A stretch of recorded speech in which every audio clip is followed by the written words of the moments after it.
So I thought of a few more things to say about failure. So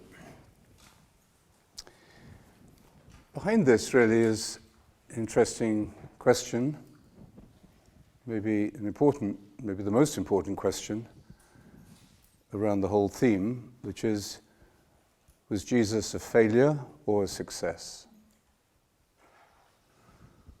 Was he a success because he was a failure? What would have happened if he'd been a success first? And what about the church? Did the church fail or succeed? Certainly, there was a difference between the first 3 or 4 centuries after Christ and the time since then. When Jesus was asked about the kingdom of heaven and when it would come, it's clear that, as on many other occasions, the people asking him the question were not on his wavelength. That what they meant by the kingdom of heaven was very different from what he meant by the kingdom of heaven. And he certainly failed, it seems, to communicate to them, or at the time, what he meant. That's why I'd like to talk about failure of the mind and failure in education this morning. So they asked him, when will the kingdom of heaven come? So they were imagining some kind of liberation from the Roman occupation, some kind of restoration of the theocracy of the Jewish state, like Israel today maybe. And he said, you can't observe the coming of the kingdom. So you can't say when, because you can't observe it. Well, that's a pretty strange thing to say about anything. You can't observe it. So quite clearly, he's on a very different wavelength. And maybe we are on a very different wavelength from him. And then he says it isn't that he's trying to hide what he means, he's trying to communicate it. But language and imagery only go so far in communicating this. But he goes on to say, to give us a clue or to help us to get it, he says, you cannot say, look, here it is, or there it is. Because in fact, the kingdom of heaven is within you. Well, that's the meditator's translation, within you.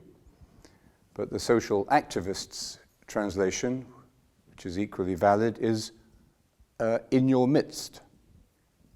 The kingdom of heaven is within you, and it is also equally among you. So, are we any the wiser for that?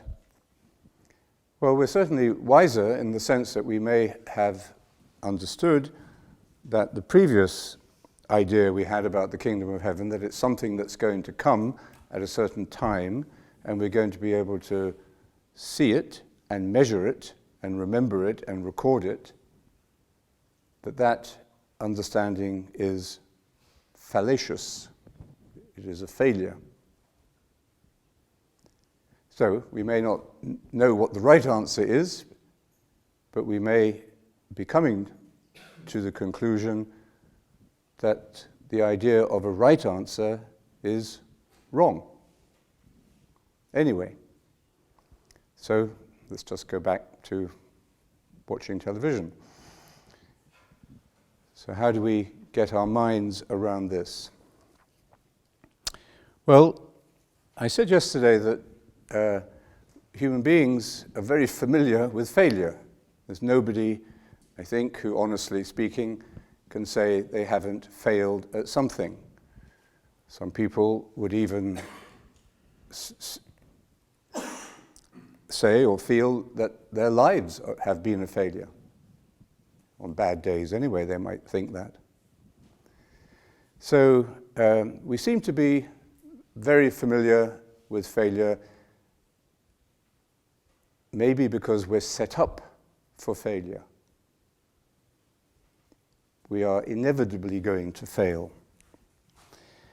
Failure is written into the most basic processing systems of consciousness.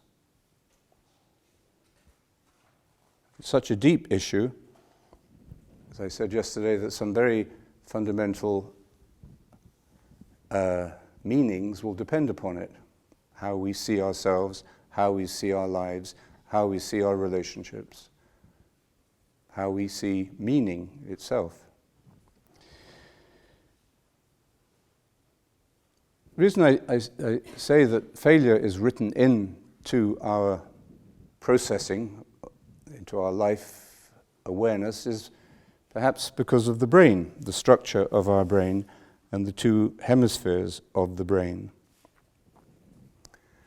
The idea that these two hemispheres deal with different approaches to reality I was interested to find out, a very old one. 3 or 4 centuries before Christ, the Greeks had pretty well guessed that these two hemispheres, the left and right hemisphere of the brain, have different functions or different approaches to things. I don't know how they came to that, but they did.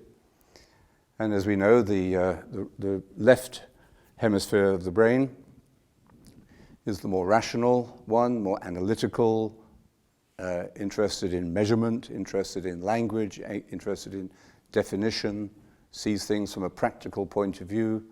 If you like, it's the Martha side of the brain. You know, let's be practical about this. Let's make sure we have enough chairs in the room. Make sure that we're charging the right amount so we don't make a loss. Then the right-hand hemisphere is more like these haikus that we're trying to write. Only one so far, by the way. And more intuitive, more poetical, more associative, less analytical. So that's sort of common wisdom now, popular psychology, but science always supersedes itself. So now we're told that in fact this is rather naive. It's a new book I'm reading at the moment by Ian McGilchrist, so this is not the result of my own research into the brain. And so the latest wisdom about the brain is that in fact these two hemispheres are both of them involved in almost everything we do. And yet, there are indeed some very radical differences in the way things are processed and the ways of perception associated with these two hemispheres. I mean, most of our questions about the brain are as yet unanswered, of course, but we're learning more and more. So there is a world of difference between these two hemispheres, and yet they are partners in almost everything that we do or perceive. We all know that things change according to how we look at them. Depending on what kind of mood you're in, depending on what kind of information you may have, you see something very differently.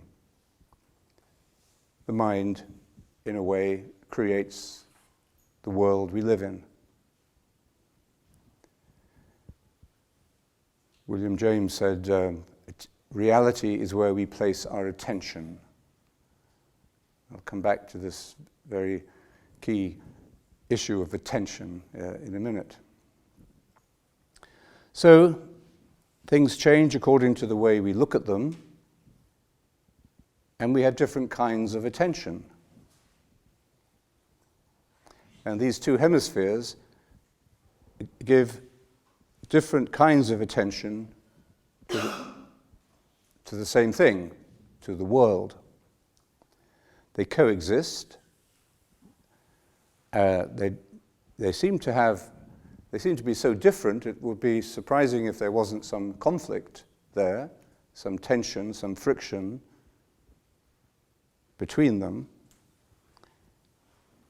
And that tension or friction in the ways in which we pay attention to the world, to other people, to ourselves, may hold something of the secret of the meaning of failure.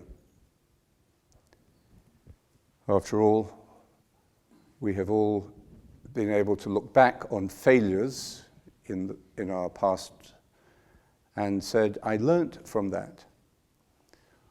Or when the body fails and we find ourselves in a serious or life-threatening illness, many people will say at a certain point, I'm really very grateful for this illness because of what I have learned from it.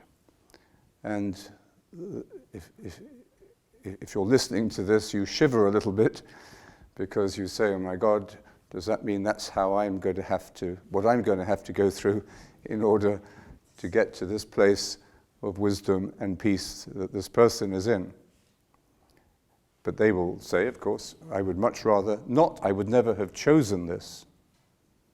Nevertheless, that they are able to learn from it, and learning, as we said yesterday, is an essential part of understanding what success and failure means.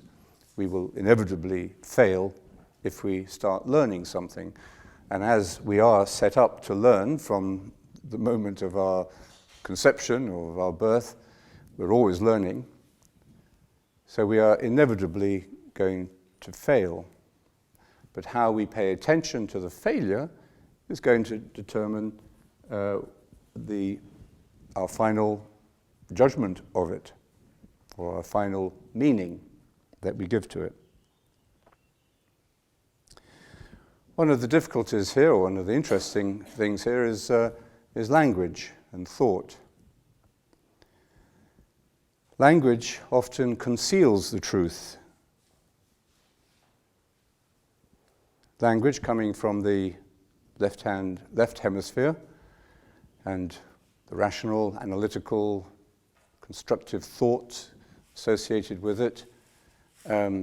We try to capture something, to describe it, to predict it, to understand it through language, through thought. And sometimes we get excited because we think we've done it, we've got it. I was at a conference the other day, and there were two Buddhist oriented speakers, and one of them was definitely left hemisphere. He was a psychiatrist, and he gave this brilliant and ultimately too complex but very brilliant sort of analysis of consciousness, or whatever he was talking about. I can't remember now. After a while, you know, the PowerPoints became just overwhelming, and but you could feel the excitement in him, and something that communicated in being able to describe this, create a structure through language, through thought, through the PowerPoint that would help us to understand what all this was about. At the end of it, you know, I mean, I'm sure he understands it, but I can't remember it.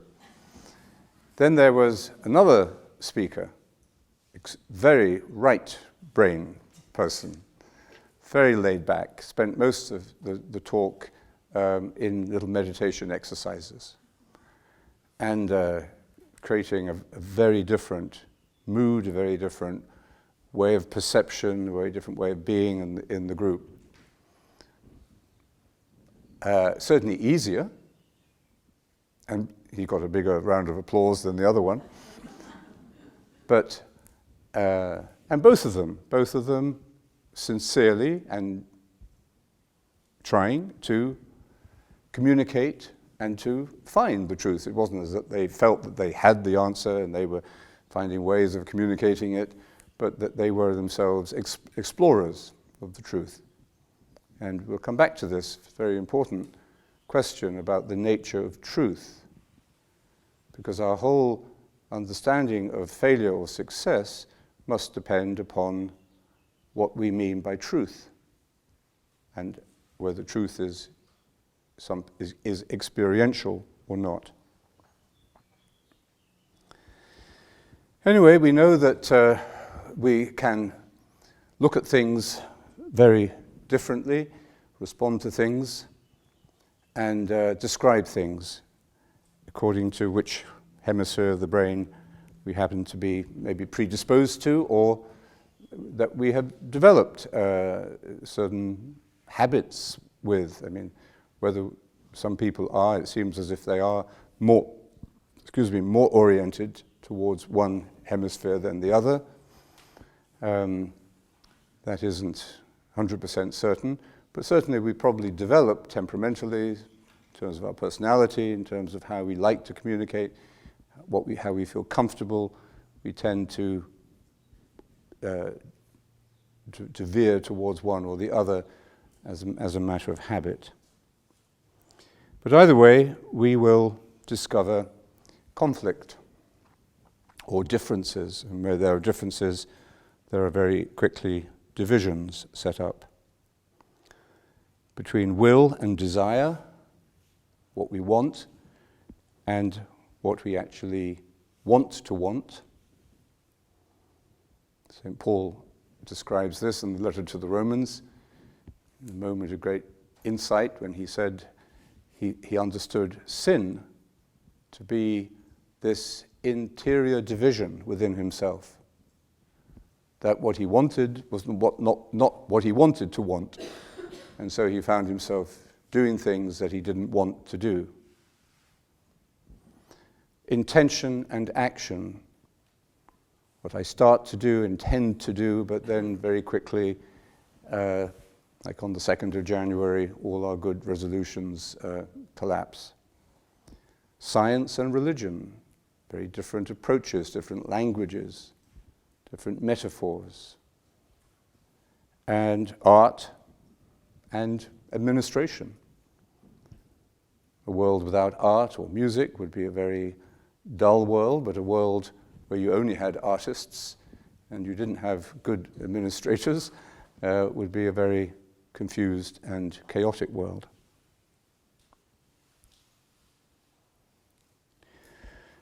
Anyway, we had these two hemispheres of the brain. They set up different approaches, different kinds of attention that we give to the world, but they work together in everything. And there are quillions of connections taking place between them all the time. There are more connections within the brain on a regular basis than there are particles in the known universe. The complex and in a way contradictory processes in the brain, why do we have that? Why do we have the two hemispheres? Why do we have to have this flip-flop way of seeing and relating to the world?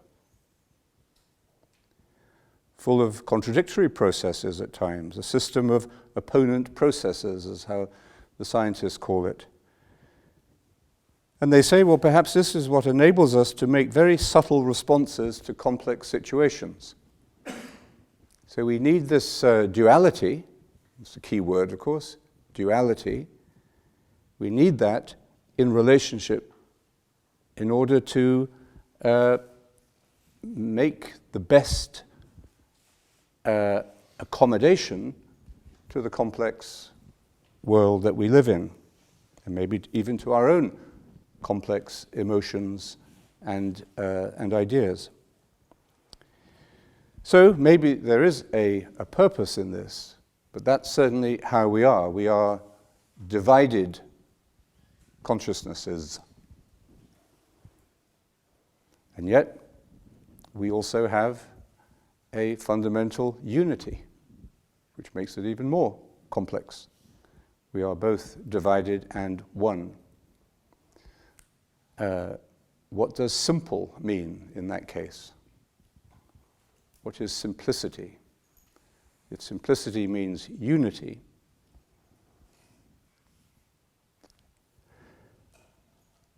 so this structure of the brain seems to set us up and prepare us for this experience of failure. Because the way we see things now may not be how we see things and evaluate them in a few minutes. There is a big shortfall between dream and reality. There's a bitter loss involved in mortality when we have to let go of things. All of this seems to be in the very nature of duality and in the nature of the world. When we read that phrase, the world, in the New Testament, perhaps we shouldn't think of it as the world meaning Siena or Florence or Rome compared with Monte Oliveto. You know, this contrast between this sacred zone, this religious environment, and the world with all advertising and temptations and consumerism out there. But maybe we need to think of the world much more in terms of our own consciousness, of our own way of being. And yet there is a difference. Jesus says, my kingdom, that kingdom that he describes in a non-dualistic way, you can't say here it is or there it is, you can't say when it is coming, and you can't observe it, so it's non-dualistic. He says, my kingdom is not of this world. And yet he tells us this kingdom is upon us, is not only within us and among us, but we are only one step away. What kind of step is the question, but one step away from this kingdom.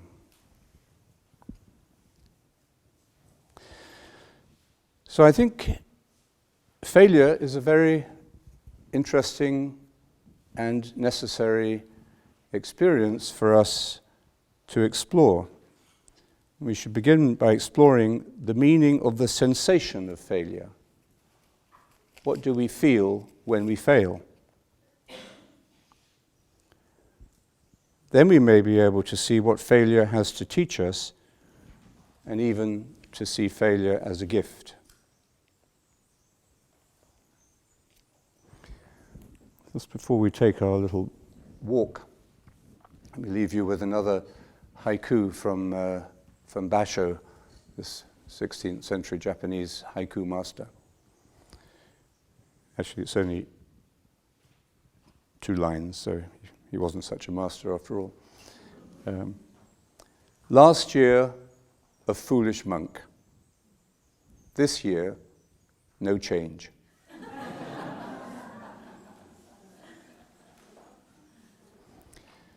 So this admission seems to represent a failure, because you all would like to be better 1 year down the line. And yet, it does not carry this little confession of failure. It doesn't carry all the negative associations that we looked at yesterday. The feelings of failure, of shame, of self-rejection, of self-hatred even, of anger, of desperation, waste, stupidity. He's describing a failure, but with this touch of humor and suggesting something else, which he wasn't. Maybe the third line. The third line is maybe we should write the third line. That's your homework for today. Very simple haiku. If you can't remember this, last year a foolish monk. This year no change. So you all have to write a third line for this. Okay? So what we see in this is failure, but we also see humor, detachment from himself, clarity about himself, but detachment, and yet no self-division, no self-rejection, and even perhaps a hint of irony. And the irony would be that after all, knowing that he had not changed might suggest a growth in self-knowledge. At least he knew that he wasn't any better than last year. What then you might say to him, well, what kind of change would you have liked to have seen? That might be the sort of question we should ask ourselves. What do we want from meditation? What kind of change or what kind of experience or what kind of effect do you want meditation to give you? And what if it didn't come in the way you were expecting it or demanding it? Remember, Father John says, when you come to meditation, let go of your demands and expectations. And expectations. Very difficult to let go of your expectations.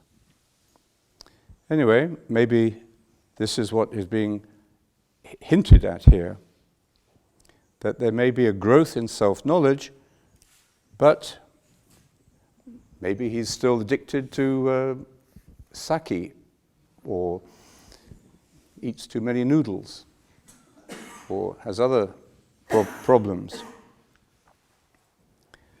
Maybe there is a simple, overarching, all-inclusive, non-judgmental awareness, as we saw yesterday. Maybe that is the essential experience of meditation. And he is evoking that. He can't describe it, can't say here it is or there it is, but he can evoke it with his brevity and his sense of humor. So what we do now is we follow Giovanni wherever he will lead us and take a little break. So, let's think of what the experience of failure might feel like at the level of the mind.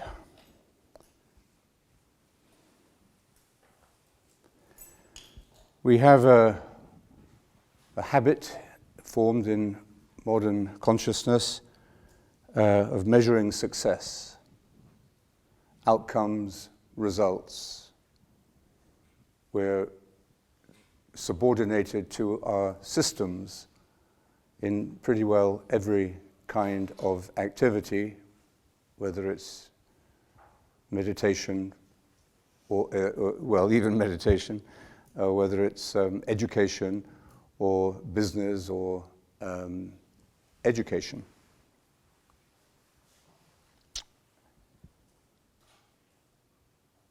Intellectual performance can be monitored, we can observe it coming, and we can measure it, evaluate it. Modern education is more and more about this: evaluation, outcomes, and so on. New educational policies appear very regularly, and they yield a new crop of educational technologies intended to maximize results in the state school system, or in the school system, which is controlled by the state, and which is very closely related to economic policies and needs. Teachers are required to have an ever greater compliance to do what they are told to do in the classroom. And they have to do it very precisely. They have to tick all the boxes. The personal relationship with the students is, of course, a good thing, but it's an add-on and far less valued than just keeping to the course and doing what you're told to do in the methodology of the day. More and more online learning is being advocated because this seems to maximize the transfer or the downloading of information, training, producing a skilled workforce, one of the things we seem to be lacking, which seems to lie behind our immigration policies and immigration crisis, and the cultural crisis that that's bringing with it. And online learning is, of course, cheaper than paying people to do it, even though research is also showing, this is the self-contradictory nature of this kind of approach, the research shows that we don't learn, or children don't learn so well online. And even taking notes on your computer, your laptop, means that you don't remember what you're writing as well as you do when you do it by hand. So we tend to ignore that, just as we ignore, I think maybe many parents and grandparents also ignore the fact that it isn't healthy, so research shows, for young children to be placed in front of an iPad at a very young age, although it's very convenient. It certainly was for me the other day when I was coming on a long flight, and I had 2 seats in my row empty, and I thought, oh, that's nice, I can stretch out and relax. And then this young family came in, and the mother and father went off to some other private corner, and they left their 2 young children on my row. So my heart sank. 10 hours of this. These kids sort of being very hyperactive. Well, I didn't need to worry. They took out their iPads. They put on the TV screen. They had both on the whole time. Neither of them watched a full movie.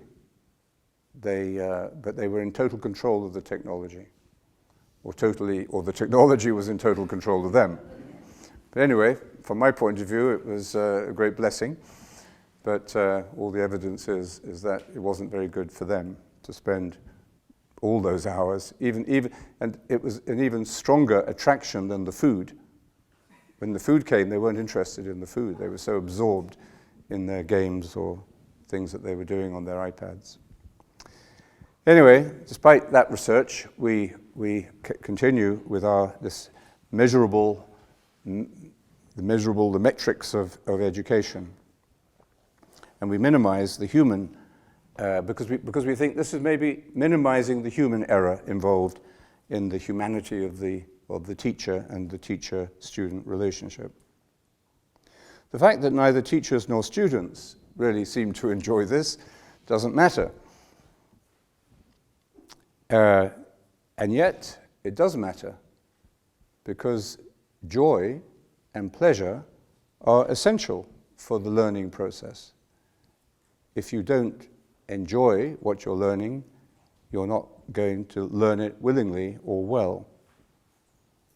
The measuring of success, therefore, that approach entails a tragic failure and huge human cost. It's routinely denied in our culture of the education of education. Even at higher levels of education, the same distortion, the same pursuit of success, which brings about a tragic failure, self-harm really, is in the notion of academic success. In order to succeed in the academic life, it's quite crudely measured by the number of publications that you are producing, which hardly anybody reads, has time to read because they're all writing their own. And of course, not only the number of publications, which is going to decide your promotion, but the elite status of the journals in which they appear.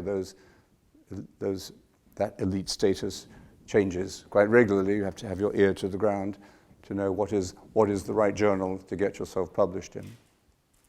So as a result of that, we're having a meditatio seminar in Barcelona in the near future on meditation and science. But it's not meditation, it's not the science of meditation. It's meditation and science. And science, not only in the techno-science point of view perhaps, but science in the sense of knowledge, research, and how we should evaluate the attitudes we have developed towards education, towards research, towards the pursuit of knowledge and teaching, and how a different approach, let's call it the approach that would come out of meditation, let's call it a contemplative approach, and tomorrow I'll maybe talk about medicine in relation to this as well. Some research was done quite recently, I think, into the IQ of certain farmers in northern India. And when they measured their IQ during the harvest, their IQ was very low. So you might say, well, okay, they weren't very educated, they weren't very well trained, so they didn't have and they were only farmers anyway. But when they were tested, their IQ was tested after the harvest, it shot up. They were brilliant. Slightly above average, I think. So clearly, they were able, after the harvest, they were able to, they weren't preoccupied by getting the harvest in on time, or was it going to be a successful harvest, or they weren't so tired physically, whatever the reasons. So their failure to get a good IQ result, which would have might have determined their future, whose failure was it? Was it they who failed, or the testing process itself that had failed? But nevertheless, if they had been told, you have a very low IQ, what kind of effect would that have had on them? If they believed it, their sense that they had failed, their shame and low level of self-esteem, or their despair at being able to compete. So all the negative aspects of failure would have been triggered. So, clearly this pursuit of success in this way doesn't seem to be producing very successful results. It seems to be failing by another set of standards. Remember, we create our world by the way we look at it. Now, of course, what I'm saying, I'm sure, could be criticized or misproven by another approach, by those who had clearly a vested interest in the left brain approach to education and learning. I once spoke to a faculty at a university. I asked to give them a little presentation, and I chose a short essay by Simone Weil called Reflections on the Right Use of School Studies with a View to the Love of God. Well, I should have realized I shouldn't have given them the title, because what's the love of God got to do with school studies anyway? So that title doomed it to failure in the academic world. And my presentation was a complete flop. I knew from the very first moment. In the academic profession, study and the love of God are not seen as relevant to each other.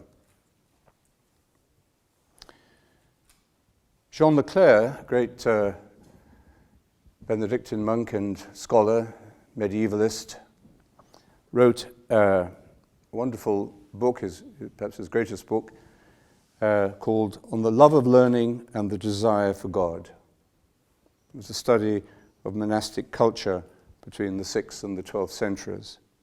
It was actually a series of lectures given to young monks in the 1950s at the Institute of Monastic Studies at Sant Anselmo, where some of us are going immediately after this retreat for a week of study and practice.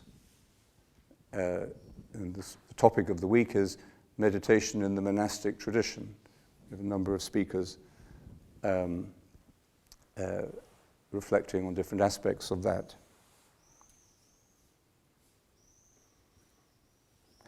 His book begins with the conversion of Saint Benedict.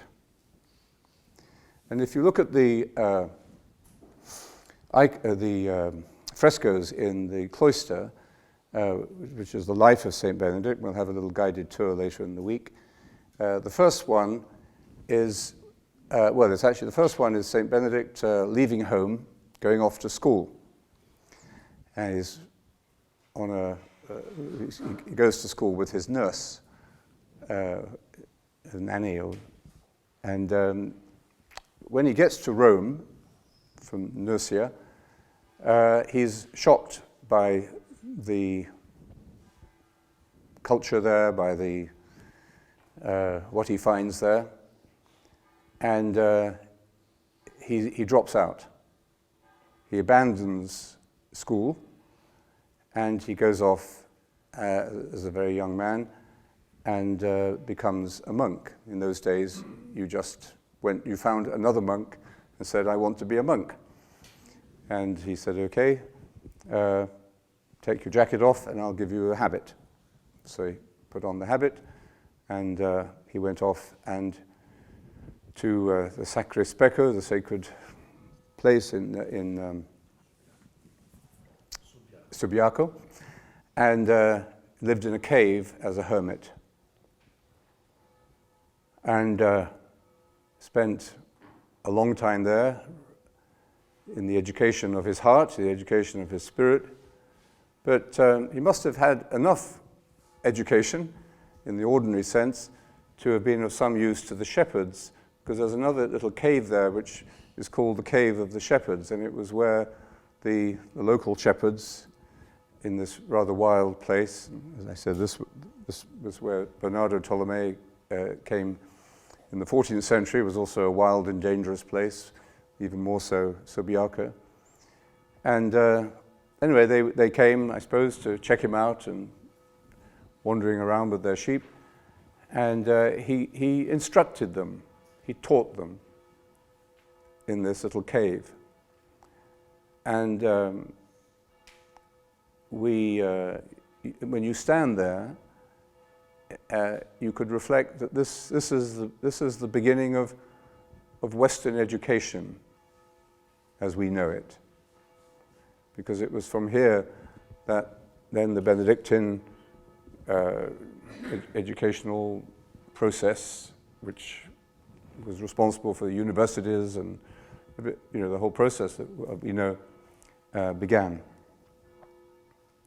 So, what is education?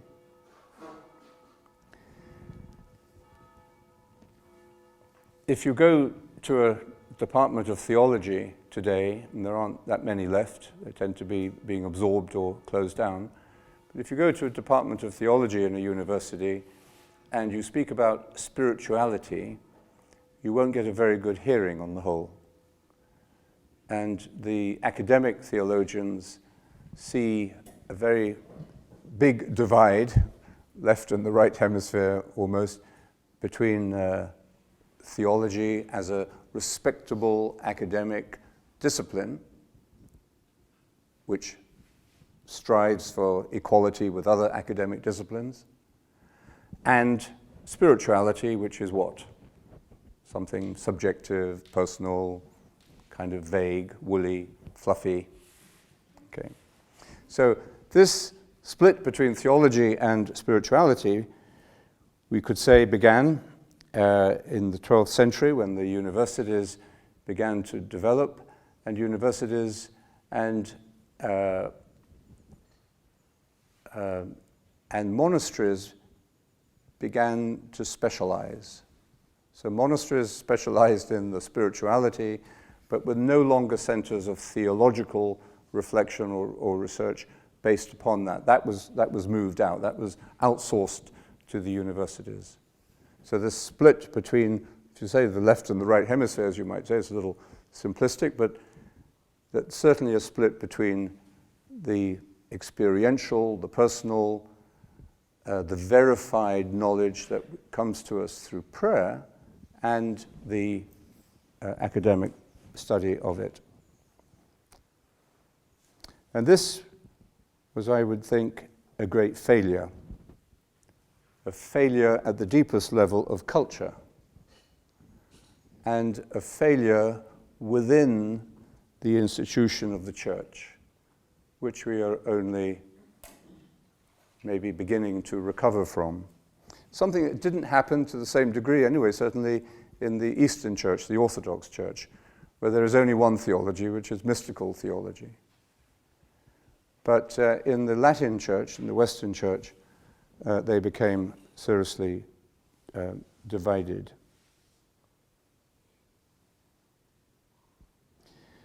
And this may have had very serious implications for the effect that Western culture has had on the world.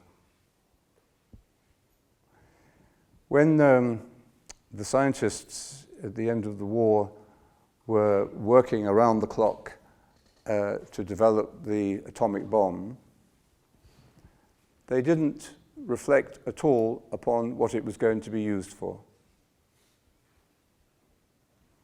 They were driven by the outcome of their research. Robert Oppenheimer, one of the physicists involved, reflected later, after the bomb had been dropped. And his comment was, "The physicists have known sin."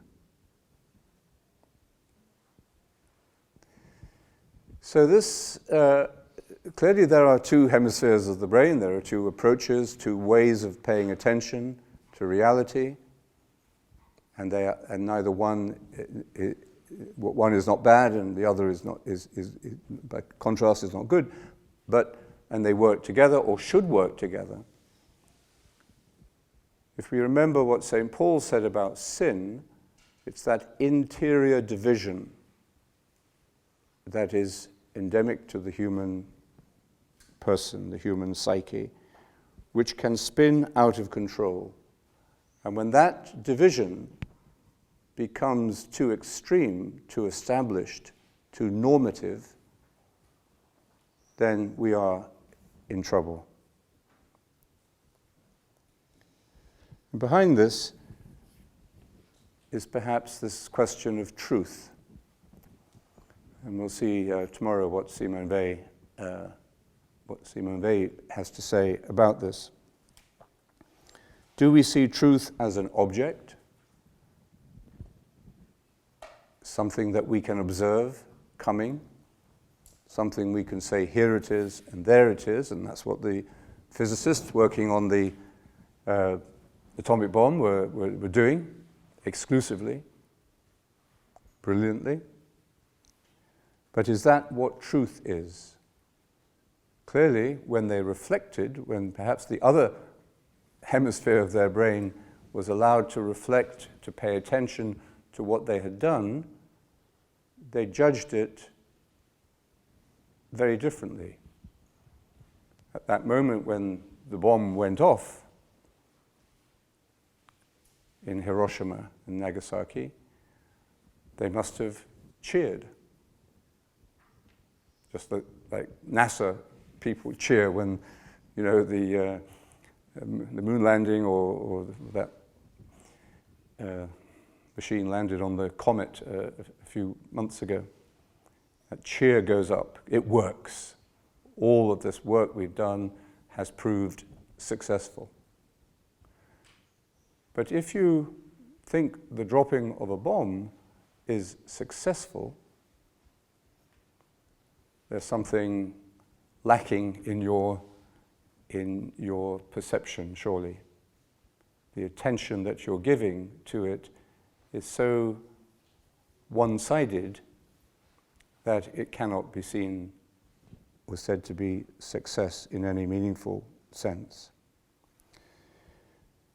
Because truth is not an object.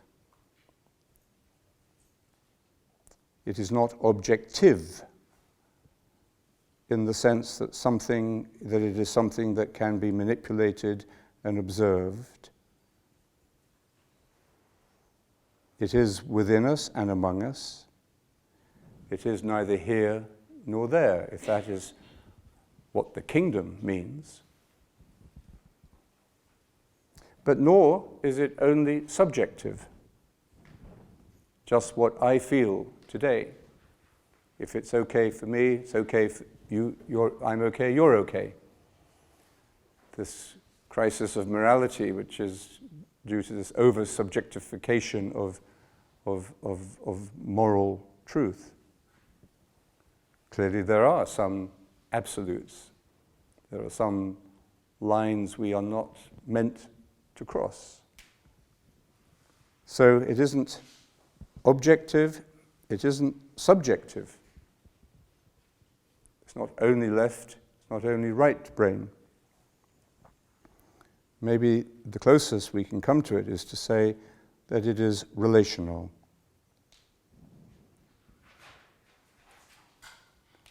Just as the brain itself and the way we perceive the world with our different kinds of attention is relational.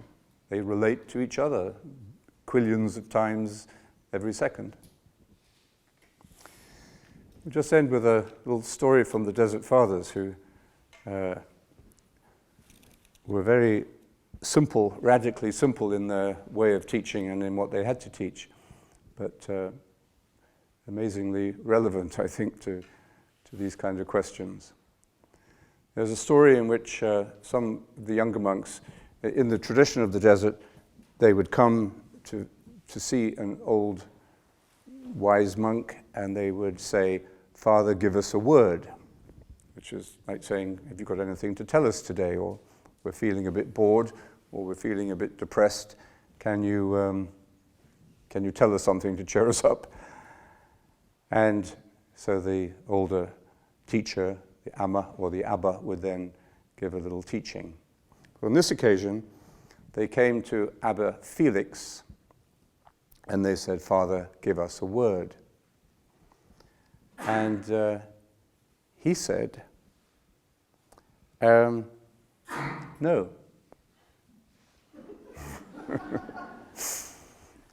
He said, "God has withdrawn truth from the old men, because those who came and asked for a word had no intention of following the truth."